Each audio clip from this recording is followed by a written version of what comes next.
সরকারি তিতুমির কলেজকে স্বতন্ত্র বিশ্ববিদ্যালয়ে রূপান্তরের দাবিতে চলমান আন্দোলনের অংশ হিসেবে অনির্দিষ্টকালের জন্য কলেজ শাটডাউন ঘোষণা করেছেন শিক্ষার্থীরা। এছাড়া তারা Barasat barricade to north city কর্মসূচি চালিয়ে যাওয়ার সিদ্ধান্ত নিয়েছেন।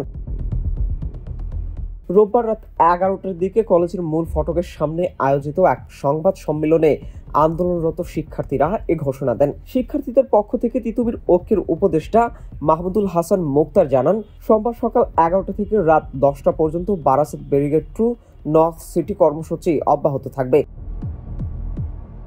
একই সঙ্গে দাবি পূরণ না হওয়া পর্যন্ত তিতুমির কলেজ সম্পূর্ণরূপে শাটডাউন থাকবে।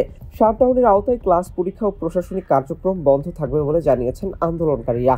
তারা স্পষ্টভাবে জানান, দাবি আদায় না হওয়া পর্যন্ত কলেজে কেউ প্রবেশ করতে পারবে না। Desk report, metro TV.